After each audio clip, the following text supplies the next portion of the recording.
नमस्कार, स्वागत है आपका हमारे चैनल में एजुकेशन फॉर नॉलेज में। आज के इस वीडियो में बीपीएससी के द्वारा जो नोटिस जारी किया गया तो उससे संबंधित एक नोटिस और जारी किया गया, उसके बारे में आपको बताएंगे। सबसे पहले देखिए एक नोटिस इसमें क्या लिखा था, उसके बाद क्या बीपीएससी ने जारी किया। तो बिहार लोक सेवा आयोग के द्वारा एक आवश्यक सूचना जारी किया गया था और ये जारी किया गया था 20 जुलाई को। और इसमें बताया गया था कि एकीकृत 17वीं संयुक्त प्रतियोगिता परीक्षा जो था यानी कि 70 इंटीग्रेटेड पीटी या प्रीलिम्स परीक्षा से संबंधित अभ्यर्थी जो हैं, इसमें दिनांक 22/7/2026 से, यानी कि आप सिंपल समझिए कि 22 जुलाई 2026 से अपना अंक पत्र जो से आयोग के वेबसाइट से, ये वेबसाइट दे रखा है, यानी कि आप देख सकते हैं bpsconline.bihar.gov.in पर अपने 69 और 70 यानी कि 69वीं और 70वीं OTR के माध्यम से अपना यूज़र नेम या पासवर्ड से लॉगिन करके आप अपने इंटीग्रेटेड 70वीं डैशबोर्ड पर इंटीग्रेटेड 70वीं मार्क्स बटन पर क्लिक करके देख सकते हैं। यानी आप 69वीं और 70वीं OTR यूज़र नेम और पासवर्ड डाल के लॉगिन करके आप 70वीं बीपीएससी के डैशबोर्ड जाइए और वहां अपना मार्कशीट जो है देख सकते हैं। ऐसा बीपीएससी 7 जुलाई को, ये 7 जुलाई से ऐसा होता, लेकिन ये नोटिस 20 जुलाई के आ गया था और ये काम होता 7 जुलाई से। इसके बाद कुछ लोगों ने आपत्ति जताया, उसके बाद जो है आप देखिए 20/7 आपको यहाँ दिख रहा होगा, या बिहार लोक सेवा आयोग की परीक्षा नियंत्रण का बीपीएससी के द्वारा ऑफिशियल नोटिस जारी किया गया था, वो है। इसके बाद बीपीएससी एक नोटिस और जारी करता है जो कि आज का है, यानी आज 24 जुलाई है तो आज का है। और बीपीएससी इसमें ये सिंपल बताया है कि जो 70वीं संयुक्त प्रतियोगिता परीक्षा के अंतिम परिणाम को लेकर सोशल मीडिया पर कुछ आदतन यानी सनसनीखेज लेकर झूठ बहुत से लोगों ने दावा किया था।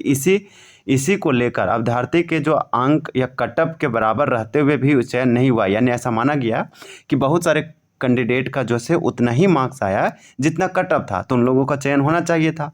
लेकिन चयन नहीं होने के दुष्प्रचार कर रहे हैं, मतलब वो बोल रहा है कि मेरे कटअप के जितना मार्क था कटअप से अधिक था, लेकिन मेरा चयन कहीं नहीं हुआ। तो ये लोग झूठ फैला रहे हैं, ऐसा बीपीएससी का कहना है। आश्चर्यजनक है कि संबंधित मतलब ये चीज़ जो है लोग सोशल मीडिया पर शिकायत कर रहे हैं, लेकिन आयोग के समझ अब तक कोई शिकायत नहीं किया है, कोई कंप्लेंट या फाइल नहीं किया है, ना ही ईमेल किया है। लेकिन लोग बोल रहे हैं कि कटअप जारी किया उतना ही मेरे भी मार्क्स था, जब मार्कशीट आया तब लोगों को पता चला। वास्तव में अंतिम परिणाम की घोषणा में ही यह स्पष्ट कर दिया गया था कि ट्राई ब्रेकर नियमों के अनुसार पहले लिखित परीक्षा, मान लीजिए कि आपका भी ऐसे मान लीजिए कि आपका भी 500 मार्क्स आ रहा है, एक नॉर्मली हम आपको मानने के लिए बता रहे हैं, और एक आदमी का दूसरा आदमी का भी हो गया 500। अब दोनों में से किसका लिया जाएगा? तो ऐसे कंडीशन में नियम रहता है कि उसका डेट ऑफ बर्थ दिखा जाएगा कि इसमें बड़ा कौन सा, किसका पहले जन्म हुआ है, उस बेसिस पे उस आदमी को उठाएगा। तो बीपीएससी ये बताता है कि ट्राई ब्रेकर नियमों के अनुसार पहले लिखित परीक्षा, तत्पश्चात निबंध के उपरांत, यानी कि उसके बाद भी समान अंक, अगर उसका नंबर सेम आ गया तो उस स्थिति में जन्म तिथि डेट ऑफ बर्थ के आधार पर वरीयता जो है निर्धारित की जाती है। ट्राई ब्रेकर के स्पष्ट प्रावधान के बाद किसी को किसी प्रकार की भ्रांति, नासमझ या दुविधा नहीं होनी चाहिए, यह बता दिया साफ साफ बीपीएससी ने नोटिस जारी करके।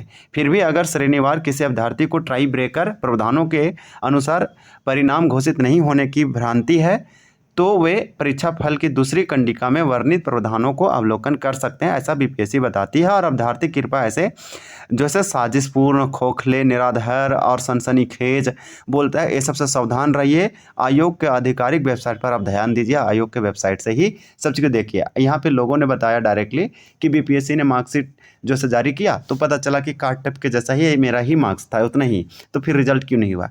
तो जबकि यहाँ पे वरीयता का एक नियम बनाया कि अगर सेम मार्क्स रहता तो पहले जो है दिया जाता है, प्रीफर किया जाता है, आप समझिए डेट ऑफ बर्थ को।